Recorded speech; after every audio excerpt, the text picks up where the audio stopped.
Good afternoon, everybody. My name is Anita Lee. I'm the Chief Programming Officer for TIFF, and I could not be more excited to moderate the press conference for My Policeman. Before we begin the program, I'd like to just share a few housekeeping items. A reminder to press in the room, the embargo for My Policeman lifts after the first public screening, which takes place at the premiere tonight. Please hold on to your reviews, stories about the film until then. A very big thank you to our media partner, Twitter. We are so excited to be live streaming this press conference at TIFF Industry. As a reminder, please, no photography or filming of any kind. All of our questions have been submitted in advance, and thank you so very much. Adapted by Ron Nyswaner, Philadelphia, Freeheld, from the Bethan Roberts novel and directed by Michael Granage, with restraint and understated elegance, My Policeman builds as it lets its characters accept the truth about one another, and in its final moments, we are allowed to witness the quiet power of a love that can be finally embraced. Please join me in welcoming Linus Roach, Rupert Everett, Gina McKee, David Dawson, Harry Stiles, Emma Corrin, and director Michael Granage.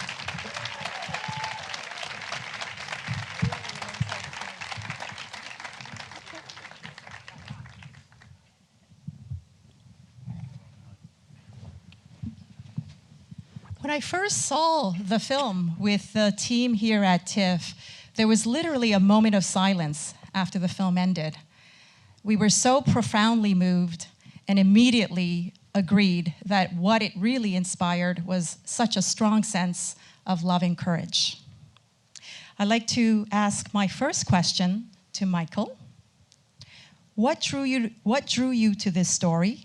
Tell me about how this story resonates with you personally. That's me down here, Anita. Hello. Hello.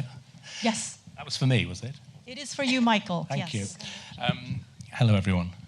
What first drew me to the story was, I guess, a personal connection of some kind, because I was born into the England that is represented at the start of this film. And as a gay man, that meant a great deal, obviously, because in the last 60 years, we've made an incredible change to what it was like then. The law was changed in 1967. There was then at least a generation of kind of continued prejudice. But slowly, things started to change. Things started to move forward, and the world we find ourselves in now is very different to the one that's represented in the film in 1957. Although for the first time in my life, I think that is a little fragile at the moment, and that is part of what drew me to this film, because I felt the film is many things, but it is great when a film can be part of a debate. And I think, certainly I hope My Policeman can be part of a debate that's going on right now. But that's just one thing that attracted me to the film, personal. Yes, and on that, as you saw, the story moves between the 1950s, when homosexuality was illegal in the UK, to the 1990s, when it became much more accepted in general society. On that note, I'd like to ask a question to Rupert, Gina, and Linus. Why is it important for stories like this not to be lost with time? And maybe we can begin with Rupert. Would you repeat the question? I was so worried about who was going to answer first. Yes. Why is it important for stories like this not to be lost with time? Oh, well, I think it's very simple. It's a great story. There's a lot of human suffering. And like Michael said, it's a fascinating journey to go on from modern homosexuality to 1950s homosexuality, and how far we've come. And that's very exciting in a story to see, even though our side of the story is quite a depressed side of the story in a way. Don't you think? I find that there is some optimism in there, but it's not at the forefront, perhaps. I think ultimately that there is, I'm trying to be, without, obviously I know you've seen it, but I know that people are recording this, so I'm trying not to give away too much. But I think that the end does show a certain amount of optimism, in that there's an attempt to address the past. And for you, Linus? I think I'd just echo that, really, that, culture evolves. Thank God. We've still got a long way to go, but that, over this huge amount of time, there's a little bit of redemption at the end. There's a bit of healing. There's a future. And I feel that's the power of the story. And also just to remember that however much we grumble about the times we're in, we're actually extremely lucky. So it's important to remember that. Mm-hmm. I feel like younger audiences seeing this film will really appreciate the history and the journey that many went through to arrive here today. And I feel like that will really be a strong takeaway. Yes. The next question is, what initially drew you to this script? And we would like to have as many of the panelists answer that. So perhaps we can start with Harry. Me?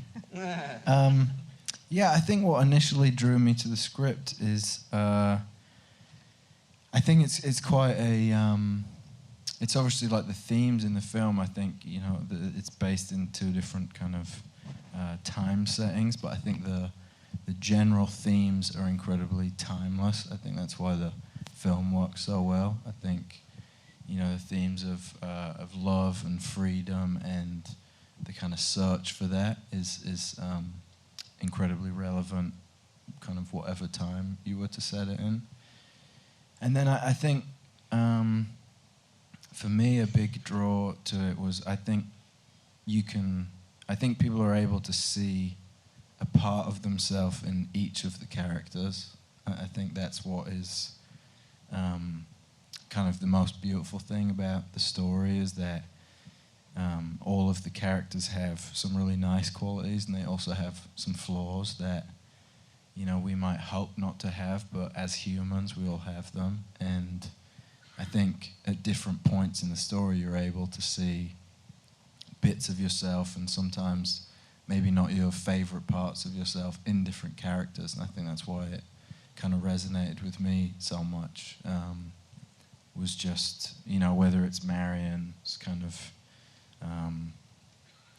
kind of like acceptance of, or kind of like going along with things kind of reluctantly, or, or all the different kind of like, kind of more deceitful parts of the characters, and all of that. I think there's just a very human aspect to all of them. I think that's probably what did it for me. Emma, did you want to answer that question as well? You put that really well. Thank you.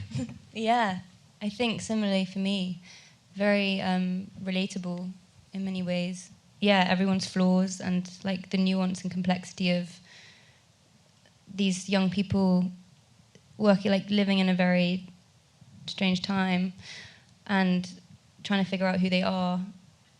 Yeah, and I think I really like the joy that they find amongst themselves as a trio, and the joy in that friendship. I know that that's something we spoke about a lot in rehearsal. And then also that juxtaposed with like the tragedy in the end, and like, yeah, everything that they go through. I liked that there were those two sides of that. Yeah. And David? I think initially I wanted to do it because Michael was doing it. I've worked with Michael many times over the years, and it's always an absolute joy. And this was equally as special. But I think I was fascinated in playing Patrick to ask the question, how does somebody not only survive but thrive in this time? And exploring how Patrick can have two different personas, like the public persona in which he can achieve his ambitions and be respectable within that society, and then exploring the private man, the vulnerability, and someone who, like everybody, just wants to find love and beauty in the world. So that excited me. Yes, fantastic. And just moving forward from that same question, and this is a question again for Harry, Emma, and David. Can you talk about playing such complex characters and the circumstances around the decisions they made and the challenges they faced at that time for your characters?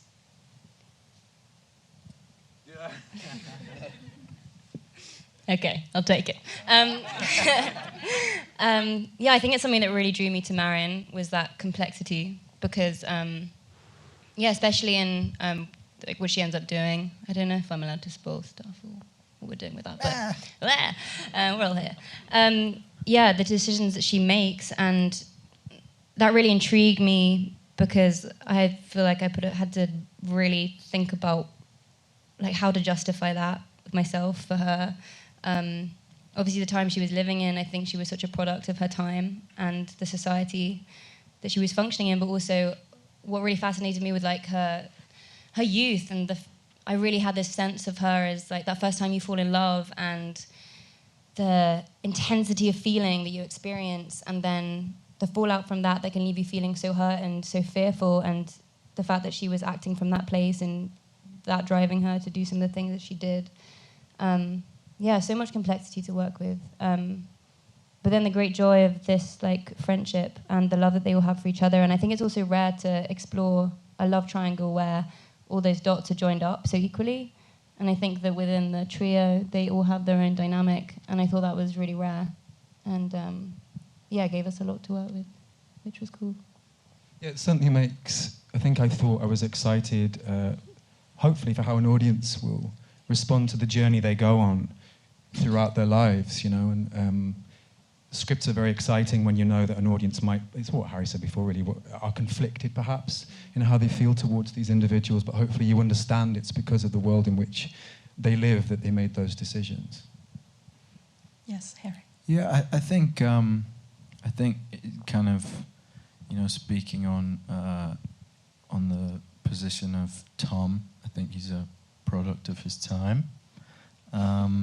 I think that the nicest thing about kind of our three characters is kind of echoing what Emma said, but I think despite all the complexity and you know the kind of deceiving nature of like a lot of aspects of the kind of triangle between them, there's also just a lot of like very real friendship, I think, as well. I think, you know, Tom's love for Marion is very real, and Tom's love for Patrick is very real, and I think that part of why it's so painful in the story is because I think Marion and Patrick are actually very good friends, and there's like a very real love there as well.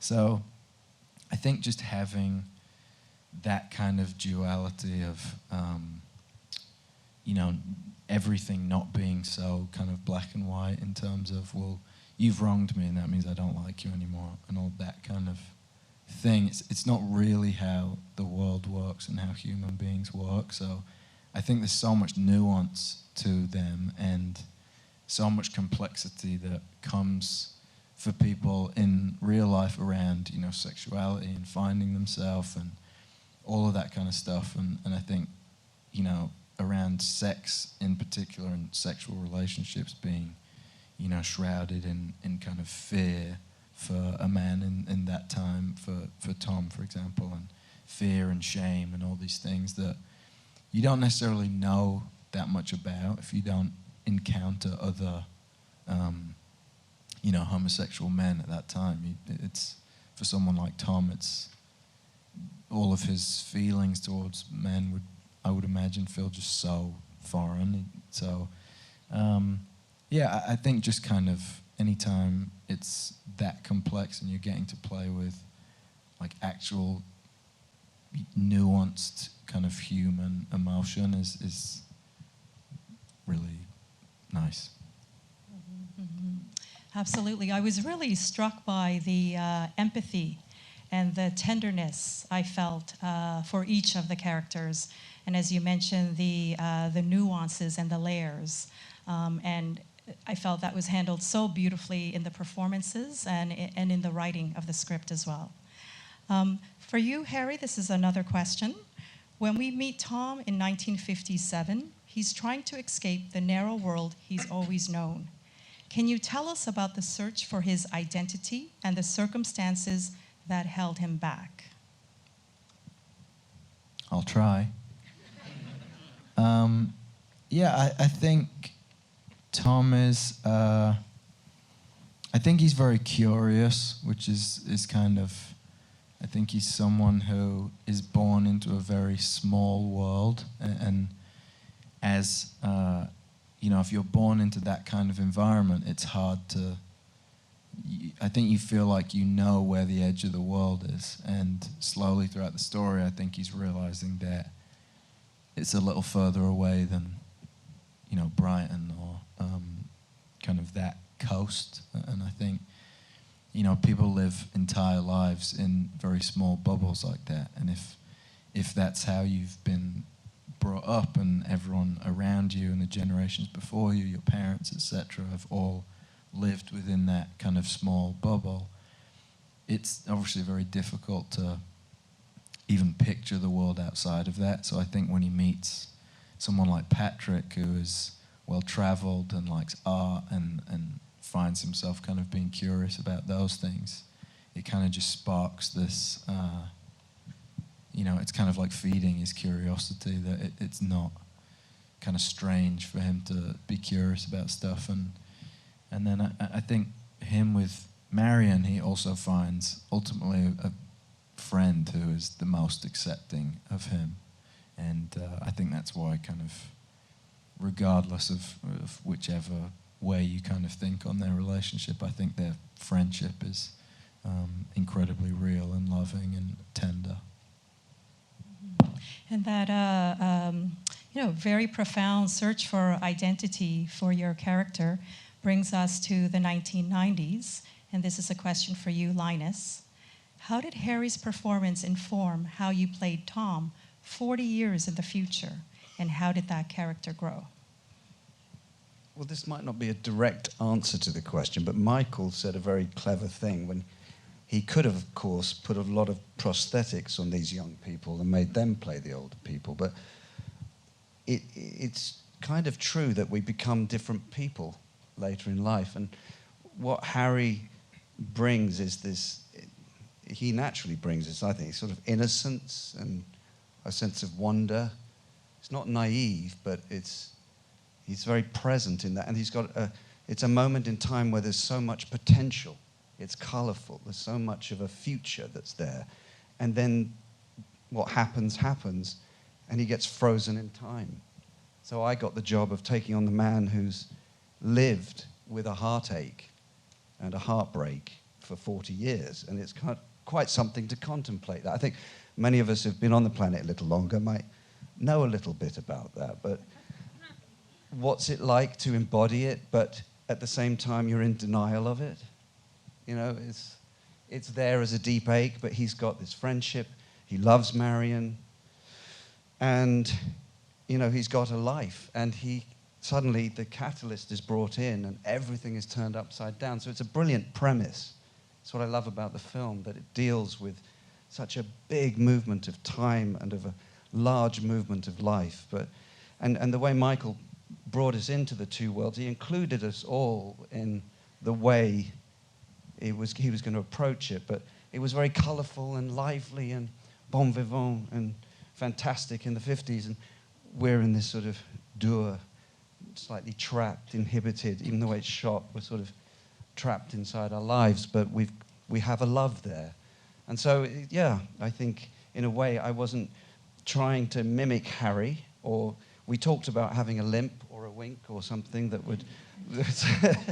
But we decided in the end it's two completely different worlds that are united in the same universe somehow. And, it made me think about, with your character, just wondering, how many more men or women, in our world today who may have had, such a passion or a secret. So I thought that was really very, very moving, and that very small shift in your character at the end of the film felt just beautifully handled and just the right note. Yes. For David, can you tell us about Patrick, the character that you play, and how he lives his life very differently than Tom? And what did you take away from this experience? Well, we meet Patrick. He's a lot older than not a lot older, but a little bit on. But something I admire about Patrick, even though his life experience and it has been hard in the past, that he's not hardened. He's determined to always find the joy and the beauty of life in people or in music and art and literature. He loves to travel, and the difference between him and Tom, I suppose, when he meets Tom, he sees a lot of himself when he was a young man, and somebody who's at the beginning of a journey of self-discovery. And I think he wants to help that be as good and as beautiful and joyous as possible, even if that makes this triangle very complicated. And can I move to the next question? This is for Emma. Can you talk about these characters and their journey for acceptance of themselves, acceptance of each other, and acceptance of the world? Emma first, and then Harry next, please. Acceptance, yeah. I think, they all have very different journeys of acceptance, but also I think there are very similar themes running through all of them. I think for Patrick and Tom, obviously, it's acceptance of themselves in a society which is not allowing them to be themselves at all, to love who they want to love or be the way they want to be. And then for Marion, I think it's sort of accepting that, accepting that she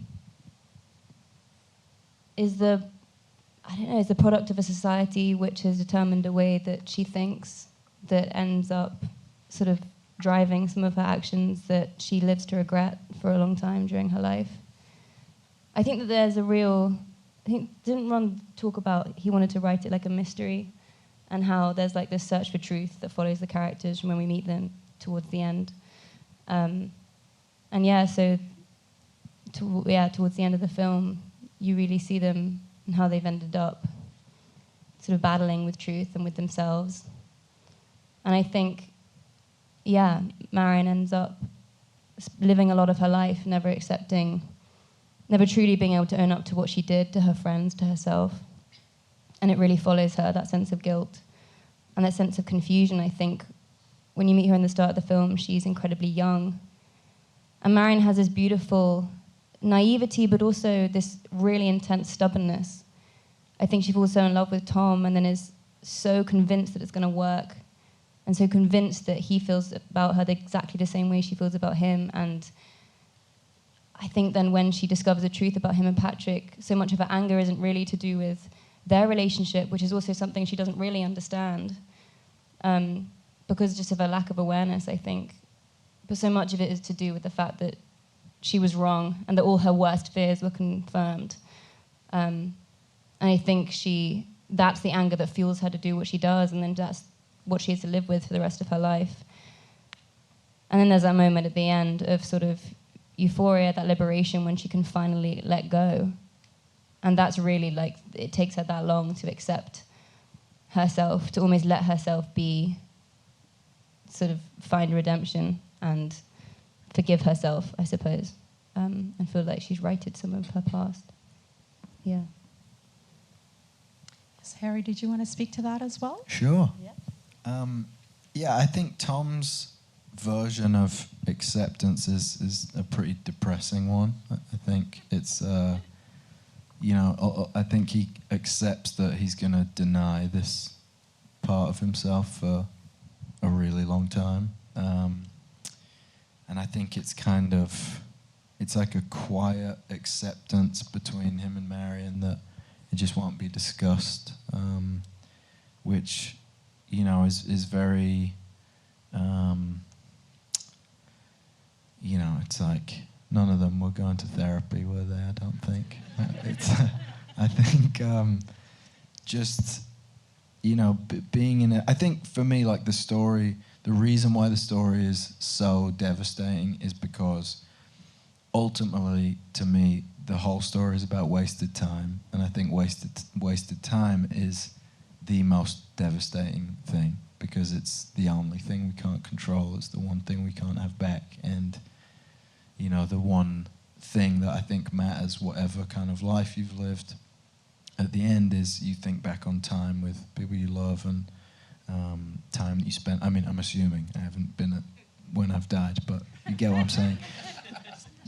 But, you know, that is the one thing that none of us can control. So I think the whole story being about this wasted time, and I think, you know, going to the end and where, you know, you find Linus's characters, it feels like a brief moment of acceptance, which feels really wonderful. But it's also still kind of laced with this devastating, oh, if we were just, you know, braver, we wasted so much time. So I think there's just complexities in every part of the story, which I think is what makes it so interesting, is that every piece of joy, even though it's very real, it's kind of laced with this other side to it. So, yeah, I'll stop talking now. Well said. Thanks. The idea of wasted time, I think, is especially interesting for Gina. So this question, this story is one of love and regret, and in some ways redemption. Gina, tell me about Marion's journey and what she may have felt when she decided to finally be free.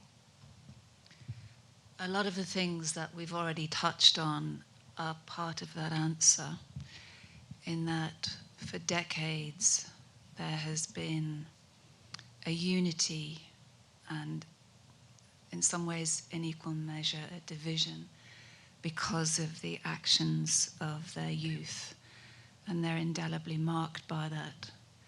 And I think that state of inertia and their impending age forces Marion to be proactive, because, you know, it's very easy, as a lot of us will know, to go through life and before you know it 2 decades are gone and you've kind of just been busy doing life. You have a job and responsibilities and a routine, and finally Marion is retired, and I think there's something about that which is no coincidence, that is a catalyst. And I think it's very hard to go into older life, and certainly to your grave, without at least attempting to address some of the things that are needed to be said and done. That beautiful moment when she drives away, I imagined all the potential scenarios waiting for her in the future. Yeah. Yeah, I think that's why I feel optimistic, because I think they will always be bound, but now they're bound by choices as opposed to victims of their time. And on that, it's a question back to Michael. You handle the story telling from 2 different eras beautifully. Tell me why this was important to the story and how you made this decision. Well, Linus talked a little bit about, and Harry, both of them eloquently, about, you know, what time does and how we change. And I felt I wanted the piece, to me, when I read it, it was a piece about memory and time and how the 2 are interconnected. And sometimes I'm now of the generation of the older group, and I sometimes can stand in the house I've lived in for over 40 years, and I can remember every single part of the last 40 years, and some days you can only remember it like you go straight to a place. And I think the way we play in our heads with time and memory is very sophisticated, actually. It happens in a way we can't control, but it also happens in a very sophisticated way. And I think the film operates on that level as well. It's about trying to take the audience is invited to fill in the missing years in a way. That's what's lovely about it. We make no attempt to try and address those 40 years. We start with them, with the whole world ahead of them, with all that youthful ambition, and then we see them not at the end of their lives. Actually, I think that's the important thing here. There is that's very crucial actually to the storytelling. We see them with still part of their lives ahead, and the decisions they make between those two periods. And certainly the decisions they make at the end are crucial to everything that's gone on in that whole period. So it's just a very it's a lovely thing to be able to play with and to be able to pick up certain nuances between the younger and older actors, and all of that is part of the way we're trying to craft the story of these two time periods. I mean, it is very interesting. I was at college with Linus, and so we were Harry's age, and he's fared much better, I ought to say. But when we look back at those times, and we are where we are now, they just don't feel like the same life sometimes. Right. I mean, I'm not in college. I'm 28. As subtle as it was, I really felt that sense of hope for me at the end of the film, and thinking about the characters and what their next steps might be. This is a question for Rupert, Gina, and Linus. Tell us what you hope audiences take away after watching My Policeman. How do you think audiences today will react to this film through the prism of our society now? Rupert has elected me to answer that, and I was convinced you were going to do it. I always find it really very hard to say what an audience might take from any piece of work, and I can only really say what I hope or what I felt when I first read it. But I think that I hope that it provokes discussion. I hope that it gives people courage. I hope that it gives a lot of people understanding. And I hope that it makes people feel ultimately that there is some salvation there. And I agree with what Linus said earlier. I think it's a great opportunity to see how much things have moved since the first part of the story, and that is essentially what makes you leave the cinema, even though the three characters might be quite broken by the experience, but with hope, because history, we are constantly changing, and I think people's historical context has become quite narrow since the virtual world descended on us, and so to have such a much larger vista, I think is really positive and helpful and inspiring for today, for an onward move, really. At the time in 1999 in the UK, we had Section 28, which didn't get repealed until about 2003, I think. So I think that in their orbit, even then, even though there'd been a lot of advances in terms of helping people to live their lives if they were gay, without shame, there was a step back in the UK, and I think that somehow is also a motivator for Marion. I think by then she had evolved to understand a huge amount, and I think whenever we get that sensation that we're one step back, we need to make 3 steps forward. So I think the timing, Beth and Ron's timing within the writing is poignant.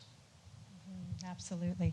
I think just those subtle moments when you watch Marion taking in the new environment, you know, and seeing others now enjoying life in a different way. I thought it really resonated with me in those scenes. Really beautifully done.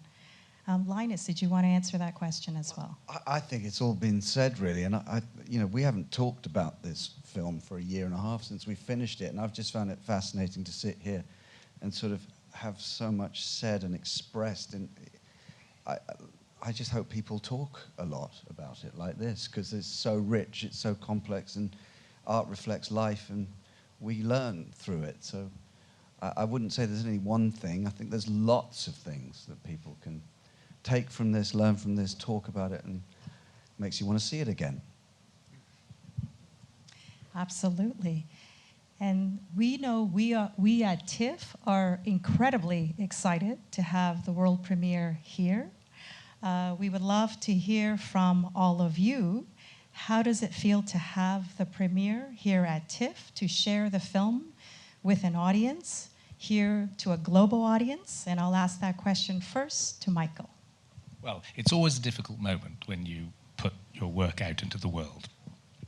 Difficult because, you know, you've been with it. There's some of our producers have been with it for 9 years. I've been with it for 3. At least everybody here has been with it for 2. And there comes a moment where you have to go, here it is. And I couldn't be happier or indeed prouder of it happening here, because this is a place that really loves film, really takes their film seriously. And this festival is one of the most regarded festivals in the world, and to have our world premiere here is an absolute joy, to be perfectly honest with you. I can't say I feel safe, but I feel I feel we're in the right place. So thank you for having us. Thank you. Anyone else would like to answer that? I've just spent 2 months working here, so it's very exciting to be back, and it's a lovely town to be in and to work in, and so that's an extra thrill coming back to knowing it a little bit here. I actually played the Princess of Wales Theatre. I played there 14 years ago on the stage, so for our premiere tonight to be there is really special. Wow.